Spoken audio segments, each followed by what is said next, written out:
People love asking whether Love is Blind is real, as if the question is, are these people actually in love? But I think the more uncomfortable question is, why does this format work on us at all? Because if you strip away the pods, the cameras, the weddings, what's left isn't just a dating show. It's a very accurate psychological experiment about how humans bond under pressure. And pressure is the key word here.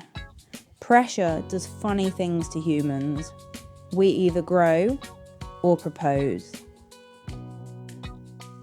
Here's something people don't always realise. When contestants walk into the pods, they genuinely don't know who's on the other side. No photos, no faces, no names, or at least not at first, just a voice.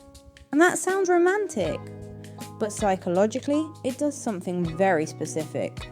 The pods remove disposability, and they add scarcity. You're not one swipe away from being replaced. The pool is small, and time is limited. Which, to be clear, is also how sales work, and cults, but mostly sales. Attention is sustained, presence is enforced, so people open up faster, they go deeper, they share things you'd normally save for month 3.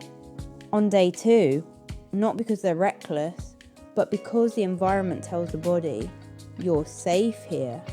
And when safety arrives quickly, the brain often mistakes it for love. The pods create intensity by design. Isolation, time pressure, and encourage vulnerability, all layered on top of each other.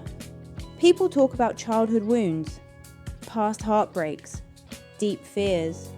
This isn't fake emotion, it's real, but it's compressed emotion. In real life, intimacy grows alongside reality checks.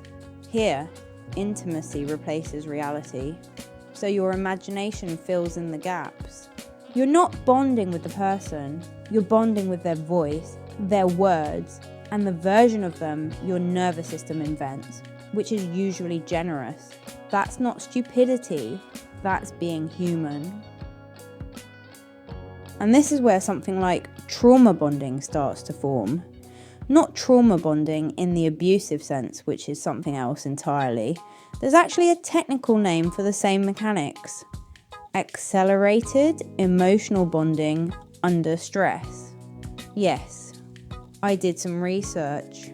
I'm not even sure I'm framing it perfectly, which is my favourite place to live psychologically. Informed but still confused.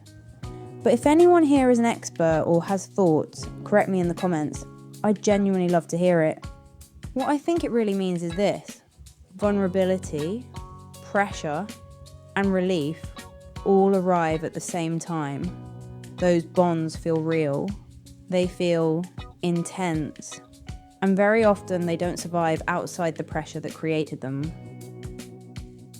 And then there's the reveal. Honestly, I think this is the most awkward part of the show. I feel it in my chest, and then I feel it in my gut. Do you feel that discomfort too? Because it's not just two people meeting, it's two bodies trying to catch up with an emotional bond that formed without them. Intimacy happened before embodiment. It's like two bodies, briefly emptied of their souls meeting for the first time, and they don't know how to hug or kiss or even look at each other. My brain wants to look away. My body says, no, we're staying. This is important. If you've ever felt secondhand discomfort during the reveal, I don't think it's judgment. I think it's recognition. And then come the weddings, which aren't romantic. They're psychologically brutal. Because by that point, families are seated, vows are written, and cameras are everywhere. You're not deciding privately anymore. You're deciding in public. One person often knows, the other often hopes. And now no doesn't just mean I don't want this. It becomes, I'm the villain. I failed and I wasted everyone's time. So some people say yes to avoid hurting someone, not because they're sure. That's not love. That's pressure and Formalwear with a seating plan. What makes this show so uncomfortable isn't that it's extreme. is that it's recognisable, don't you think? We bond quickly, we confuse intensity with alignment. We stay because leaving feels cruel, and we commit because doubt feels like failure. The pods just remove the time delay, which makes the experiment less shocking and more revealing. Watching this doesn't make me judge the contestants. It makes me more compassionate, because I can see how easily humans attach when safety arrives before clarity. Lately, I've been wondering how many of us learn to decide under pressure instead of waiting for honesty to catch up. No answer. Just something I notice now. If this made you uncomfortable, you're not cynical. You're paying attention. And if it made you feel seen, you're not alone in that either.